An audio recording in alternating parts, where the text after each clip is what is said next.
Welcome back to the channel. I know it's been a couple weeks, but I actually just got back from SEMA yesterday. So last night, got back from 70-degree weather, and if you can see in the back here, it is snowing in southern Missouri. So it's actually freezing cold right now. Actually, I'm gonna go ahead and close that. Holy crap, it is cold. I don't know if you can see that, but it is 24 degrees here, so that kind of sucks transitioning over. But I wanted to make a video today just to talk about kind of an update with the 240. Fortunately, with the 240, I kind of have some bad news. I actually am deciding to get rid of the 240. So basically, there's a lot of reasons why I'm deciding to get rid of the 240. One of them being that I realized that I can't get this car titled. So I have a friend who has Carfax, a Carfax account. I had him look up the VIN number, and it turns out this car has a lien from 2006, which means this car hasn't been registered since 2006. Reason number two is the wiring on this car. So I thought the body harness was fine, went through it, cleaned it up a little bit. Turns out the wiring harness was messed up along with the engine harness. I was like, okay, I'll just go ahead and buy harnesses for the car. So I went through Injuku Racing and I ordered a harness, paid 350 bucks or whatever it was total after shipping to get it shipped here. I got a message back from Injuku. Like 2 days later, it said that they were out of stock with the harness and it would be a couple months before they would ship a new harness out to me. So they were just gonna hold my money and then ship the harness out to me afterwards. And you're thinking maybe no big deal or whatever, but I was a little upset about this because I wanted to get this car running, because I wanted to compression test it and see, if the engine was junk, because I've actually never seen the engine run for more than, run healthy or run true with a good harness since I bought the car.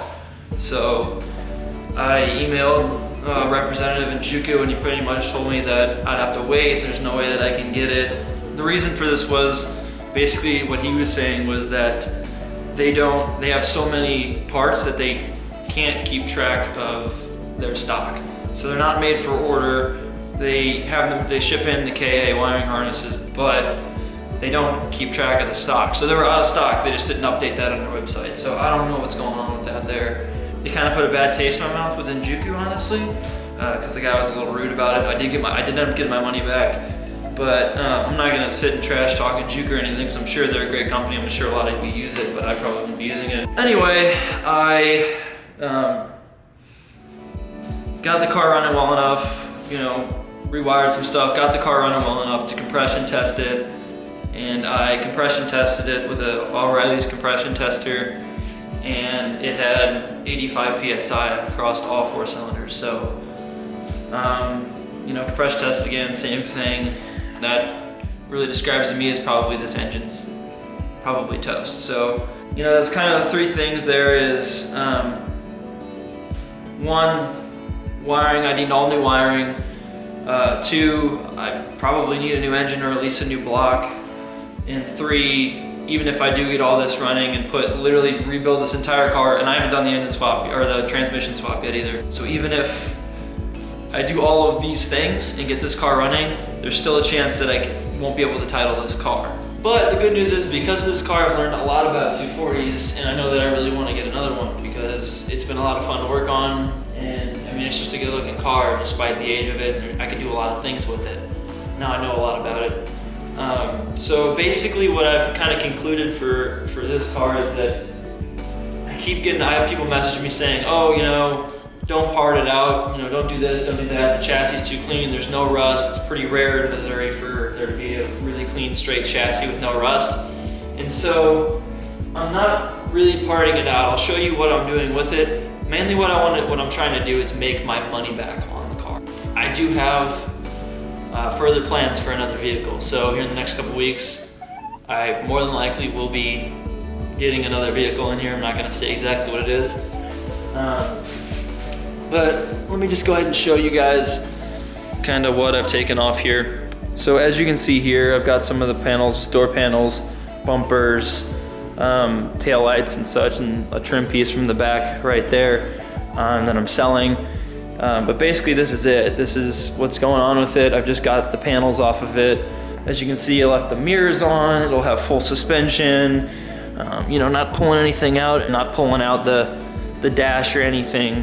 So I'm leaving the car mostly intact. Really, I just want to make my money back on this car, and that's it. And then sell this to someone who wants to turn into a track car, because it's a clean, straight car, no rust, straight chassis. I don't want to part this car out. I won't part this car out, and I won't trash this car because there's not too many of these left that are in this good a condition.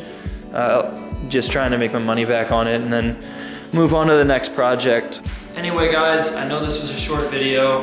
I appreciate you guys watching. Like I said, I just got back from SEMA yesterday and I have about 10 or so hours worth of footage to edit. So I gotta go and start that. That'll probably be either a 2 or 3 part series videos of SEMA, because I have just so much stuff from SEMA to show you guys.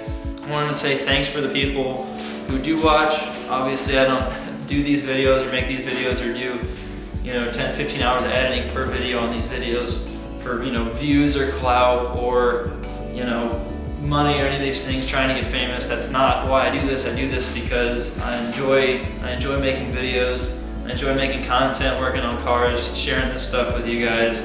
Even if I had one person show interest in one of my videos, to me that just kind of shows me that, you know, I'm doing something, you know, doing something good for myself and for others. So I will keep making these videos. I know that I've been kind of slacking a little bit. That's just because life gets crazy. Stay tuned for that SEMA footage.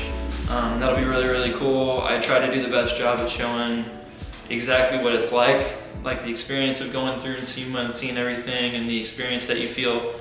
So hopefully I captured that, whatever I come out with. So hopefully that video will come out next week. But again, thanks for staying tuned. I appreciate it. Peace.